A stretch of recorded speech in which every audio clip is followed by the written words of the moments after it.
Sometimes less is more. Too many cooks spoil the broth. One good idea is usually better than 10 mediocre ones. Final Fantasy VII Rebirth is a broth choked with mediocre ideas. The kitchen is so flooded with chefs that you can't even get into the restaurant to try the broth anyway. The thing about Final Fantasy VII is that it was originally one game. To make 3 games from one requires a lot of extra stuff that nobody asked for. I actually liked the cities and landscapes in this game more than in the previous title. The towns are all maximally detailed and vibrant. They remind me of a theme park like Disneyland or something. It's a welcome change of pace from the drab, run-down look of the previous game. Unfortunately, along with the bright and cheery graphics, the game has also adopted kind of baby aesthetic. The Moogles are annoying to look at and listen to. Kate Sith is a talking cat. The characters in general are more annoying as well. The visuals get weighed down by too many stupid things that it's really not that good looking at the end of the day.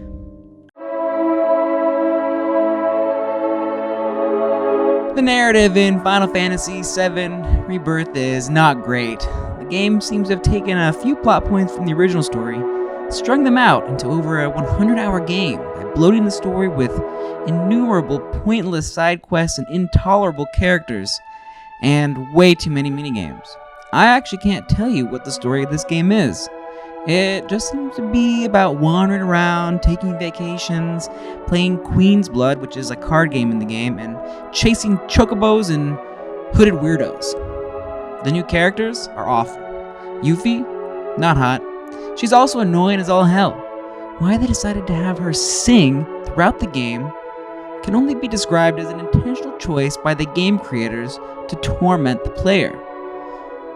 This game is hell. Kate Sith is kind of funny at first, until you have to play as him and realize how slow and annoying he is to control, and he's not funny anymore.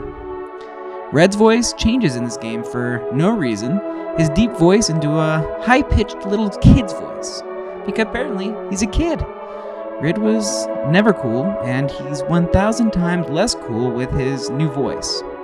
Cloud is basically retarded. He just speaks in grunts and single-word sentences and is always slow on the uptake for some reason.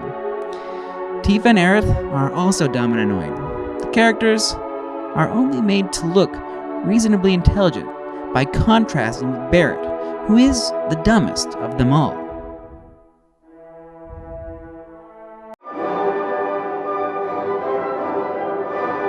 Alright, so there are way too many minigames in Final Fantasy VII Rebirth. Every area has a ton of random stuff that has nothing to do with the actual game or story. Minigames are fun now and again, but at a certain point they detract from the game and they simply bloat it.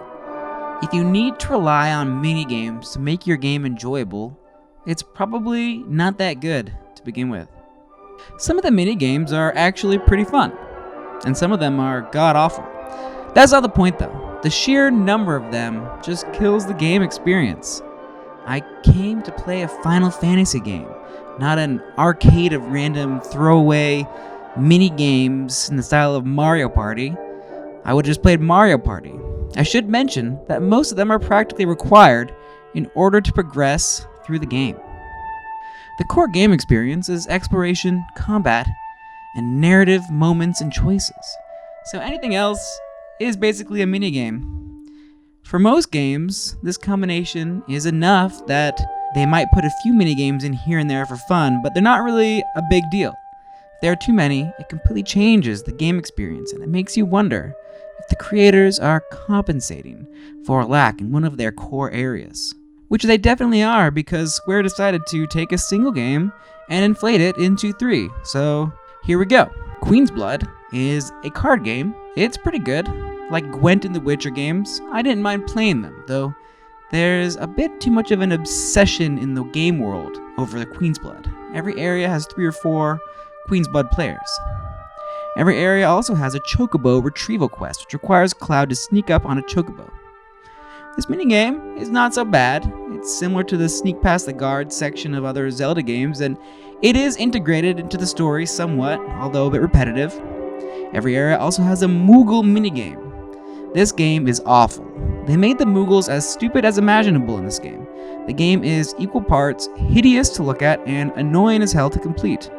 The Mooglets attack Cloud on sight. Seriously, this game looks like it's for toddlers and should never have been created, and these Moogles are way too violent. If you do all the Moogle quests, Cloud gets to become a Moogle, briefly, and I feel like committing suicide. The weightlifting minigame is also back, which is just about pressing buttons in the right order. Faster and faster, not fun. The Divine Beast Shrines have a minigame as well, which is also about pressing buttons in the right order.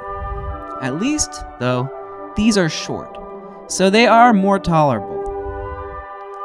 Every area has a piano minigame, which is kind of like Guitar Hero. The piano minigame is surprisingly well developed, and you can play actual notes on it if you want.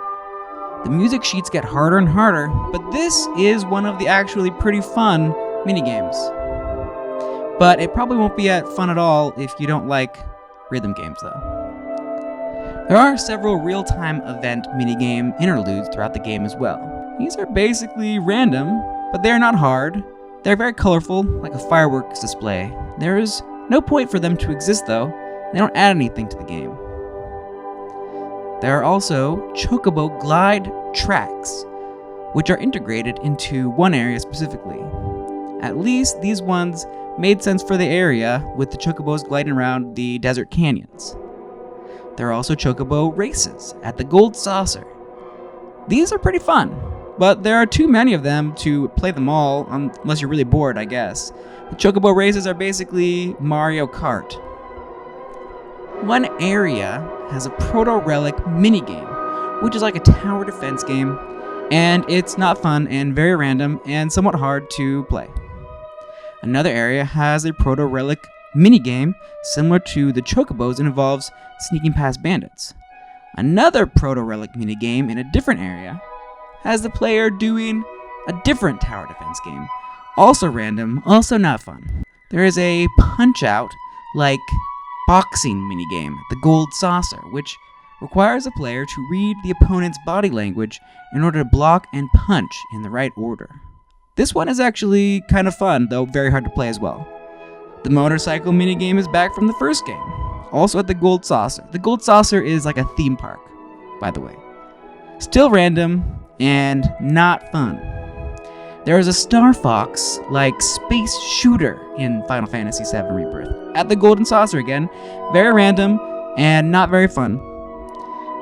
Honestly, there are just too many minigames. They become very annoying, especially at the Gold Saucer, which has just too much of everything.